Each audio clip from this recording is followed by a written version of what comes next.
Do you want to draw? If yes, then congrats, you have come to the right place. If no, then I'm sorry to say, but you have no choice. I will give you a rundown of 6 basic ArtCom tips to help you get started on this yellow brick road, leading to expensive art supplies and many hours spent trying to get 2 symmetrical eyes.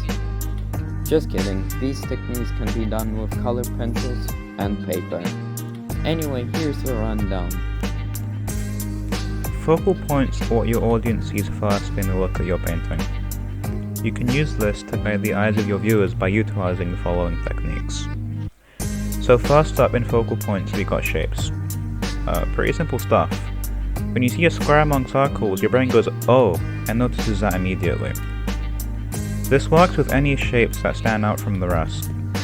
For example, a rocky mountainside with a circular sun in the background will work. Then we got color. Another easy one to do. You got red amongst green, and boom, the red will stick out. Now we have what probably most of you thought of, focus. Self-explanatory, to keep a focus on something, have it focused. And lastly, we got lighting, which is a very interesting focal point. You see, the light actually paves the way for the eyes.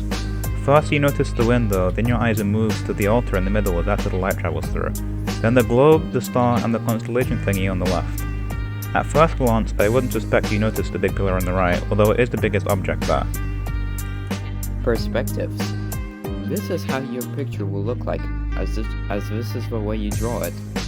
Generally, unless you are Picasso, you don't want to mix these, as they can create a confusing viewing experience. You can tell what perspective this is, as if you draw a straight line through the painting, you can see how many points is the image drawn from, otherwise known as vanishing points. 1 point perspective is the simplest one, as you can see there is one vanishing point from which your shape stems from, creating this image of the object getting smaller and smaller the further you look. 2 point perspective has 2 vanishing points, which mean to create this corner you are seeing. 3 point perspective, very surprisingly, has 3 points, which mean to create this cube. Note the 3 lines that come out of each point. I'm guessing by now you get the pattern. So this is 4 point perspective. 4 points. If you try to draw this, you're braver than me. I'm sure it can get more confusing. Oh my god. Alright, next we got shading. Let's give your pictures some oomph and make them look more in this plane of reality. How do we do this? Well, we can use the following: hatching, cross-hatching, contouring, stippling, and blending.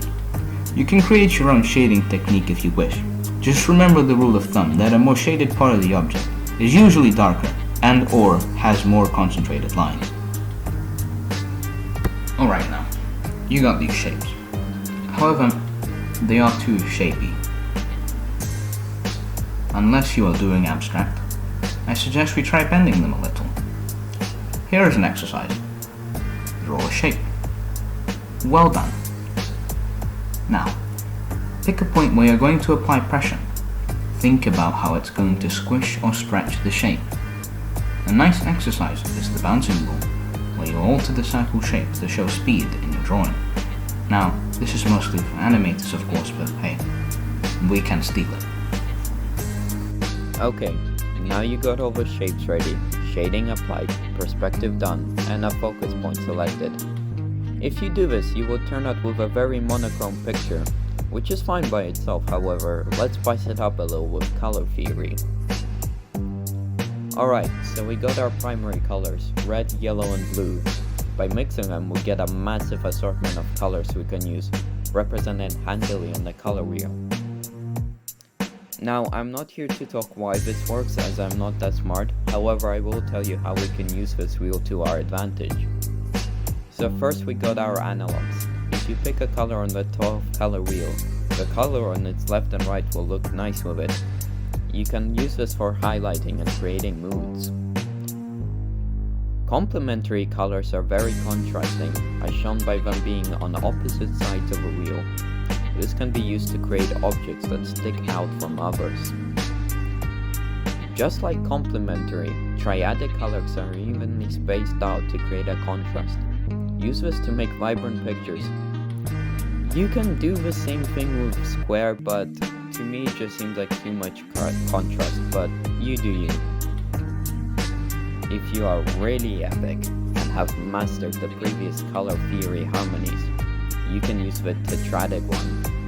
The point of this one is that you can use these colors in pairs to create any color desired, so that you don't have to use white or black in your drawings. I wouldn't do this if I wasn't 100% sure in my abilities, as color theory is deep and complex, and I just gave you the basic rundown. However, if you want to make art and not just draw for fun, there is one thing missing which you have to learn.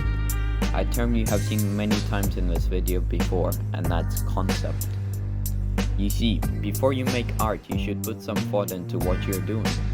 Try asking yourself, what do you want the audience to see in your drawing? Do you want to draw something hyper-realistic? Do you want to create something to convey feelings? Do you want to portray a place, maybe an event? Even my creation had a concept in mind. It's a blobfish in a suit, something desired to grab attention, however humane enough so that a voice can be projected through it. Now that you're ready, my young apprentice, wake up, get out there, and paint your way. Draw your dog, draw your tree, draw your school teacher, draw your friend Carlos who still hasn't given you your money back. Draw whatever you want. Have fun.